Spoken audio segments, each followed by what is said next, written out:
Private sector में उल्टा है, काम करते करते इंसान पहना हो जाता है। सरकारी में काम करते करते भोंटा हो रहा है। पहना वहां पे भी हुआ जा सकता है, लेकिन अगर ईमानदारी की कसौटी पे काम करें तो जो करते हैं वो पहले भी होते हैं सरकारी में, ऐसी बात नहीं। लेकिन यहाँ तो ऊंचाइयों पे जाता रहता है, इसीलिए हमेशा एक्सपीरियंस मांगा जाता है।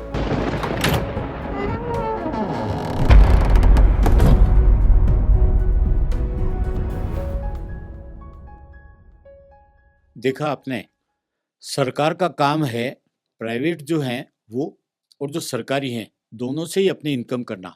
जबकि मोस्टली लोग ये बोलते रहते हैं कि आपको प्राइवेटाइजेशन ज़्यादा करना चाहिए जिससे बहुत अच्छी क्वालिटी आएगी, और दूसरी तरफ लोग ये बोलते हैं कि सरकारी संस्थानों को ज़्यादा अच्छे से रखा जाए तो वो देश के लिए अच्छा है। बेसिकली तो दोनों का जो मिश्रण है वो आगे बढ़ता है। एक तरफ क्वालिटी होती है, दूसरी तरफ जो एम्प्लॉयमेंट मिलता है तो लोगों को अपने बुढ़ापे तक का सहारा मिलता है। ये जो कॉर्पोरेट सेक्टर बाहर से आ रहे हैं, ये जब कोई टेक ओवर करते हैं किसी प्राइवेट संस्थान को, प्राइवेट कॉर्पोरेट सेक्टर, तो वो पूरा का पूरा एम्प्लॉयमेंट जो रहता है उसको चेंज कर देते हैं। तो उसमें फ़ायदा है कि नुकसान है? देखिए, किसी एम्प्लॉय को तो फायदा मिलता है, किसी एम्प्लॉय को नुकसान मिलता है। फ़ायदा कैसे? उसके मन की चीज़ मिल जाए उसको, पहले नहीं मिल रही थी। हर इंसान अलग-अलग आदत का है ना। मान लीजिए किसी को पार्टी करना अच्छा लगता है, तो जो पहले मैनेजमेंट था, वो पार्टी का शौकीन नहीं था, वो नहीं चाहता था पार्टीज़ हो, तो उसको हमेशा प्रॉब्लम रहती थी। अब जो मैनेजमेंट आया नया, वो पार्टीज़ करता है, तो उसको खुशी होगी एकदम से। ये तो सरकारों की जैसे है, जैसे सरकार अपने मन के मुताबिक आ जाए, तो इंसान डांस करता है, कूदता है, मज़ा आ गया। तो एम्प्लॉइज़ को फ़ायदा भी होता है, नुकसान भी होता है। इसमें सैलरी का भी देख लीजिए, हो सकता है कि 2 छुट्टियाँ, 3 छुट्टियाँ माफ़ की जाती हों पहले। अब जो मैनेजमेंट आया, वो बोलता है कि तुम छुट्टी करोगे, तो तुम्हें दिक्कत आएगी। तुमको टाइम भी ज़्यादा देना पड़ेगा, तुमको साइन भी करके जाने पड़ेंगे। बहुत सारे नियम जब लगा देते हैं तो किसी को वो पसंद आते हैं, किसी को नहीं आते। तो दोनों ही साइडें अपने-अपने मैनेजमेंट आदमियों से ही तो बनता है। जो हेड है उसका, जो इस सिस्टम को लेके आया है, वो हेड किसी को पसंद आ गया तो सोने पे सुहागा। इसलिए प्राइवेट सेक्टर्स में ज़्यादातर लोग अपने लोग भरते हैं। यानी बॉस है ना, एक जगह से छोड़ के आया, तो पूरी की पूरी टीम अपनी लेके आ जाएगा, नहीं समझे? क्योंकि उसको आदत है ना पुरानी कंपनी से या बैंक से। उन पर विश्वास रहता होगा। जनरली प्राइवेट सेक्टर बैंक्स में बहुत चलते हैं, बैंक प्राइवेट बहुत सारे हैं या आईटी सेक्टर बहुत सारे हैं। तो उनको पता है कि यार उस पे मैं अपनी चला सकता हूँ। ये नया बंदा है, मेरी पोल खोल देगा। मैं तो बाहर जाके सिगरेट भी फूँक के आता था। मैं तो 2 पैक भी मार लेता था। ये सब मेरी पोल जानता था, ये कुछ कहता भी नहीं था। तो मैं तो इसको ही लाऊँगा ना। कोई फीमेल का फ़ायदा हो रहा हो तो उसको लेके आ जाते हैं कि चलो सब कुछ इसके साथ कर लूँगा। ये जो नई फीमेल मुझे मिली है तो काम की नहीं है, तो नाटक और करती है, चिल्लाती और है।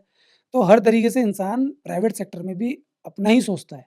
लेकिन मैं आपको ये बात भी कहूँगा, प्राइवेट सेक्टर में एक लिमिट तक तो ये सब नाटक चल जाते हैं, लेकिन लास्ट में उनको देना रिज़ल्ट ही पड़ता है। सरकार में तो क्या होता है, रिज़ल्ट को इधर-उधर घुमा-घुमा के कई सालों तक आप उल्लू बनाते रहें, फिर वो पार्टी चेंज हो जाती है, बात ही खत्म हो जाती है, पब्लिक उसमें सफ़र करती है। लेकिन यहाँ आपको रिज़ल्ट देना पड़ेगा। पार्टी को आप 2-4 बार ठग सकते हैं, लेकिन फिर वो फालतू का पैसा आपके ऊपर नहीं लगाएगी, क्योंकि आपके कॉम्पिटिशन में और भी कोई है, वो वहाँ चली जाएगी अगर उसको अच्छा काम मिल रहा है कम पैसों में। तो इसलिए प्राइवेट सेक्टर में अगर मैनेजमेंट चेंज होता है, तो इसमें एम्प्लॉयी को फ़ायदा भी मिलता है और नुकसान भी मिल सकता है। और प्राइवेट जॉब्स में आपको रिजल्ट देना ही होता है, हैंगओवर नहीं कर सकते। और गवर्नमेंट जॉब में अकाउंटेबिलिटी नज़र तो आती है कि किसी की तो है, लेकिन वो निकल के नहीं आ पाती है क्योंकि आप उसको निकालने का अधिकार नहीं रखते हैं। बहुत से लॉज हैं। और प्राइवेट में कॉरपोरेट सेक्टर चेंज हो गया, अपने स्टाफ को ले लिया, इस तरीके से क्वालिटी भी अच्छी रहती है, रिजल्ट्स भी आते हैं, देने पड़ते हैं। अनमोल, एक नई चीज़ दिमाग में आती है। गवर्नमेंट जॉब में जॉब्स निकलती हैं, फिर अप्लाई करते हैं, फिर उनमें से सिलेक्शन होता है।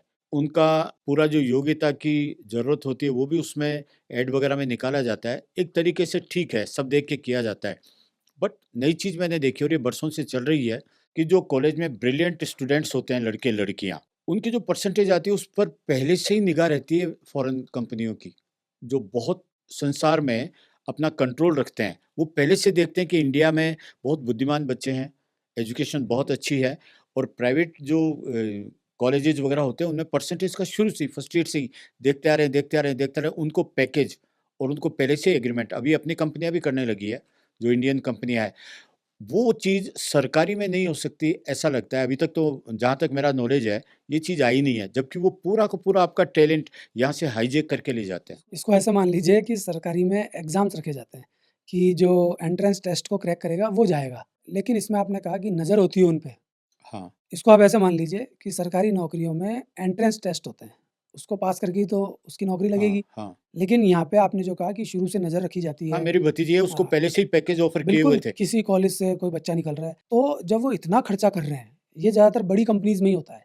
तो विदेशी कंपनीज़ हैं, वो तो बड़ी हैं। हाँ आईटी सेक्टर्स की बात अगर अपन करें तो बहुत बड़ी हैं। तो उनको चाहिए फिर क्वालिटी, फिर वो किंतु परंतु नहीं करते। अपने फ़िल्म लाइन में भी तो होता है ना कि छोटे बजट की फ़िल्म है, तो चलो यार कलाकार कम पैसे ले रहा है, चला निभा देंगे। लो निभा लो, लेकिन अगर अपना बजट बहुत हाई-फ़ाई है, तो फिर हम क्यों टॉलरेट करेंगे? फिर क्वालिटी चाहिए। साहब बर्दाश्त ही नहीं करेंगे। फिर तो चीज़ चाहिए भैया ये पैसा है, हमको शानदार से शानदार आर्टिस्ट लाओ जो हमारे साथ कोऑपरेट करे और मन से दिल खोल के काम करे। साउथ की रीजनल फिल्मों ने इसी वजह से तो सबको ओवरटेक कर दिया। बिल्कुल क्वालिटी मैटर करती है ना वहाँ पे। क्वालिटी। तो फिर वो क्यों ऐसा उठाई गिरा बच्चा लेके आएँगे जो काम ही नहीं करना चाहता, हाँ कामचोर है, वो क्यों लाएँगे 3rd डिवीज़न से पास वाला? कभी कॉलेज ही नहीं जाता, उसकी बैक लग जाती है, वो तो क्रीम को ढूँढेंगे ना। फिर देखिए कितनी क्रीम आ जाए और कितनी डिग्री आ जाए। उनको ये पता है जो क्रीम बंदा है ना वो शुरू से कुछ क्वालिटी रखता है। उसमें एक योग्यता तो है कि वो कर्मठ कार्य करता है, वो कुछ बनना चाहता है, वो कुछ करना चाहता है। तो ये हमारी कंपनी में आके तगड़ा हो जाएगा। प्राइवेट सेक्टर में उल्टा है, काम करते-करते इंसान पहना हो जाता है। सरकारी में काम करते-करते भोंटा हो रहा है। पहना वहाँ पे भी हुआ जा सकता है, लेकिन अगर ईमानदारी की कसौटी पे काम करें तो। जो करते हैं वो पहने भी होते हैं सरकारी में, ऐसी बात नहीं है। लेकिन यहाँ तो ऊँचाइयों पे जाता रहता है, इसीलिए हमेशा एक्सपीरियंस माँगा जाता है। सरकारी में तो क्या माँगा जाएगा कि आपने क्रैक किया है क्या एग्ज़ाम? आपने ये डिग्री पास की है, ये वो। उसमें डिग्री 1 बार माँग ली जाएगी, 2 बार, लेकिन फिर एक्सपीरियंस मैटर करता है। जो एक बड़ी कंपनी छोड़ के आया है उसको फिर बड़ा पैकेज मिलेगा। आगे से आगे चीज़ चलती है। उनको पता है पागल थोड़ी ना है कंपनी जो इसको रखेगी, इसको कैसे ढोएगी। तो आगे चलते जाते हैं, आगे चलते जाते हैं और उनकी योग्यता आगे बढ़ती जाती है। अगर उनमें योग्यता है वो पहने होते चले जाएँगे, फिर वो कंपनी के हिसाब से ढल जाते हैं। तो ये तो अच्छी बात है साहब कि वहाँ की कंपनियाँ यहाँ के बच्चों को बुलाती हैं, लेकिन इसके पीछे एक राज़ भी छुपा हुआ है कि यहाँ का जो तगड़ा बच्चा है, उसको यहाँ नहीं पूछा जाएगा। उसको यहाँ पर जो पैसा मिलेगा वो बहुत कम मिलेगा, क्योंकि यहाँ पे आईटी सेक्टर की बात करें तो अभी इतना फला-फूला नहीं है। यहाँ 2000 में भी वेबसाइट बनवाने वाले हैं। हाँ यहाँ हाँ सॉफ्टवेयर भाई कितने हैं 5000 में, बोले ये भी महँगा है, तू हाँ। इतने भी मत ले। तो ऐसे लोग भी हैं यहाँ।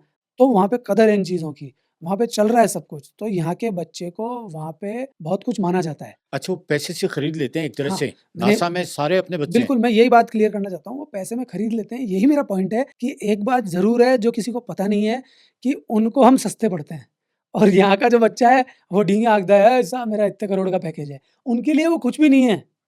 वो उनके लिए नॉर्मल एम्प्लॉयी है, क्योंकि उनकी करेंसी अलग है ना साहब। अपनी हाँ, करेंसी मान करेंसी लीजिए रेट। नीचे है, तो फिर वो मल्टीप्लाई होके आता है ना, तो यहाँ पे मौज-मस्ती कर लेते हैं उसके परिवार वाले। वो वहाँ से जो पैसा भेजता है या भेजती है, उससे डींगे हाँक लेते हैं उनके पेरेंट्स। इसीलिए तो अपने बच्चे को विदेश भेजना है। तब शर्म नहीं आती क्या कि विदेश भेज रहे हैं कमाने के लिए, तब देश कहाँ चला जाता है? तब तो देश की बात नहीं आती। तब तो ये भी खुश होते हैं कि विदेशी अजी मुद्रा साहब, आप आएगी। कितने बड़े से बड़े धार्मिक को देख लीजिए, कितने बड़े से बड़े नेता को देख लीजिए, इनके बच्चे बाहर पढ़ रहे हैं, बाहर नौकरियाँ कर रहे हैं, बाहर बिज़नेस चला रहे हैं, तब सारी बातें गौण हो जाती है। ये सारी बातें जनता को उल्लू बनाने के लिए की जाती हैं। तो फिर आप देख लीजिए कि विदेश में जब ये बच्चे जाएँगे, तो वहाँ के नौकर यहाँ के राजा कहलाएँगे। फिर इसमें कई तो ऐसे भी हैं, जो वहाँ जाके टॉयलेट साफ कर रहे हैं, गाड़ियाँ चला रहे हैं और फिर बढ़िया हाथ-वाथ धो के, मुँह हाथ धो के यहाँ जाते हैं, वहीं देखा से है ही। मैंने, जो पीएचडी हैं वो भी न्यूयॉर्क में देखा है कि वो कोरियर बॉय हैं। हुँ। लेकिन उनकी जो करेंसी की ताकत होती है, नहीं, जहाँ काम छोटा-बड़ा नहीं होता, मैं काम का तो पुजारी हूँ, लेकिन नहीं मैं उन बात बता रहा हूँ कि वो ढींगे क्या हाँकते हैं कि हम विदेश ये काम हाँ, करने जा रहे हैं। तुम नहीं, वहाँ इसलिए करने जा रहे हो कि करेंसी तेज़ है वहाँ की। नहीं डिग्री से अलावा जो काम करते हैं मजबूरी में, हुँ, उसका कारण है बिल्कुल कि सही। वो जाके वहाँ करना पड़ता है कई बार। करना पड़ता है शुरू में, और बाद में फिर उनकी जो टैलेंट है, वो लोग बहुत एक्सेप्ट करते हैं टैलेंट को और खुद मज़े करते हैं और इंडियन ब्रेन को काम में लेते हैं। मैनेजमेंट अच्छा है उन लोगों का, लेकिन हमारे देश में काम के प्रति ज़्यादा एक मज़दूरी का भाव आ चुका है और इसमें कहीं न कहीं असर मान लीजिए जो हम पे राज किया है लोगों ने पुराना, पुराना। कि साहब गुलामी। तभी तो मैं पेरेंट्स को बोलता हूँ यार ज़रूरी नहीं है यार बच्चा नौकरी करे यार, इनको मत परेशान करो। बिल्कुल। किसी बच्चे की राय है क्रिएटिव फील्ड में जाने की, आप बोलते हो तू कमाएगा क्या? किसी बच्चे की राय है बिज़नेस करने की, आप बोलते हो कि तेरे पास तो कुछ है ही नहीं, तू करेगा कैसे? तो कुछ भी हो सकता है, लेकिन हमारी मेंटालिटी सुधरती नहीं है।